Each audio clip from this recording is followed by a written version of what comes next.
আজকের ভিডিওতে আমি আপনাদের সামনে হাজির হয়েছি রাইমা সেনের জীবন কাহিনী নিয়ে। রাইমা সেন একজন ভারতীয় অভিনেত্রী যিনি হিন্দি এবং বাংলা চলচ্চিত্রে তার কাজের জন্য পরিচিত। প্রারম্ভিক জীবন। রাইমা সেনের জন্ম বোম্বেতে। মুনমুন সেন এবং ভারতদেব ভর্মার ঘরে অভিনেত্রী সুচিত্রা সেনের নাতনি, যিনি বাংলা চলচ্চিত্রে মহানায়ক হিসেবে বিবেচিত।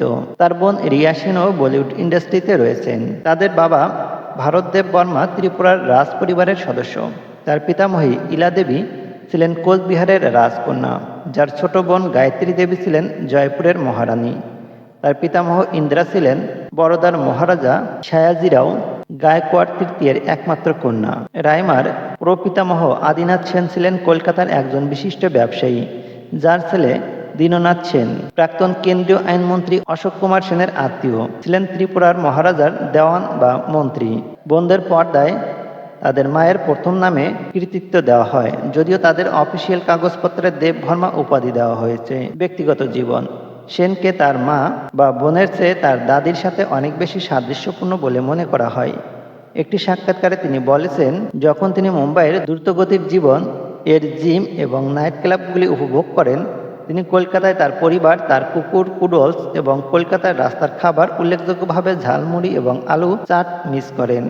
2006 সালে রাইমা সেন বলেছিলেন যে 2006 থেকে 2007 সালে ওড়িশার রাজনীতিবিদ কালীকেশ নারায়ণ সিং দেওয়ার সাথে তার একটি সংক্ষিপ্ত সম্পর্ক ছিল, কিন্তু সম্পর্ক দীর্ঘস্থায়ী হয়নি। কর্মজীবন। সেন গডমাদার চলচ্চিত্রে তার আত্মপ্রকাশ করেছিলেন, যা সমালোচকদের দ্বারা প্রশংসিত হয়েছিল। তবে শাবানা আজমি অভিনীত নায়কের পক্ষে তার ছোট ভূমিকাটি উপেক্ষা করা যেতে পারে। তারপরে তিনি রাবিনা ট্যান্ডনের মেয়ের চরিত্রে দামন ছবিতে অভিনয় করেছিলেন, যেখানে তার ছোট অভিনয় প্রশংসিত হয়েছিল। ঋতুপর্ণা ঘোষের ছবি চোখের বালিতে অভিনয় করার সময় তার যুগান্তকারী ভূমিকা আসে।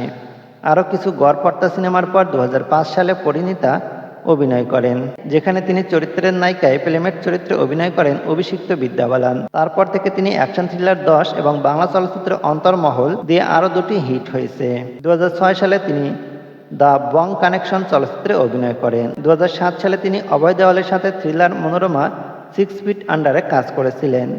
2011 সালে তিনি পরমব্রত চ্যাটার্জির বিপরীতে হিট বাংলা চলচ্চিত্রে 22 শ্রাবণে অভিনয় করেন। 2014 সালে সেনকে সমালোচকদের দ্বারা প্রশংসিত এডিথ মাজারেতে প্রধান মহিলা হিসেবে দেখা যায়। এটি উইলিয়াম শেক্সপিয়রের কাজের উপর ভিত্তি করে নির্মিত প্রথম বাংলা চলচ্চিত্র এবং বার্ডের 450তম জন্মবার্ষিকীতে শ্রদ্ধা হিসেবে উপস্থাপিত হয়েছিল। অভিষেক চলচ্চিত্র নির্মাতা রঞ্জন ঘোষের এই অন্ধকার প্রেমের গল্পে তিনি আবির চ্যাটার্জি এবং ইন্দ্রাশিস রায়ের সাথে সহ অভিনেতা করেছেন। ফিল্মটি শেক্সপিয়রের নাটকের উপর ভিত্তি করে বিশ্ব চলচ্চিত্রের তালিকায় ফিল্ম লন্ডন থেকে একটি বিরল সুপারিশ অর্জন করেছে। চলচ্চিত্রটি এবং এর চিত্রনাট্য ইউজিসি সাহিত্য সংরক্ষণাগারে অন্তর্ভুক্ত করা হয়েছে। আন্দামান ও নিকোবর দ্বীপপুঞ্জে শুট করা সবুজ দ্বীপের রাজা এরপরে এটি একমাত্র অন্য বাংলা চলচ্চিত্র হিসেবে বিখ্যাত। 2016 সালে তাকে বলিউড ডায়েরিতে দেখা গিয়েছে। কেডি সত্যম রচিত ও পরিচালিত একটি চলচ্চিত্র। ছবিতে আরও অভিনয় করেছিলেন আশিস বিদ্যার্থী এবং Salim Diwan. Amazon Prime the last hour web সিরিজটি 2020 সালে মুক্তি পাবে এবং সিরিজের শেষ হবে রাইমা সেন এবং সঞ্জয় কাপুর অমিত কুমার পরিচালিত এই সিরিজের মূল ভূমিকায় অভিনয় করছেন। ভিডিওটি কেমন লেগেছে মতামত অবশ্যই কমেন্ট করে জানিয়ে দিবেন। ভিডিওটি ভালো লাগলে ভিডিওটিতে লাইক দিয়ে চ্যানেলটি সাবস্ক্রাইব করে আমাদের পাশে থাকবেন। সবাইকে অসংখ্য ধন্যবাদ।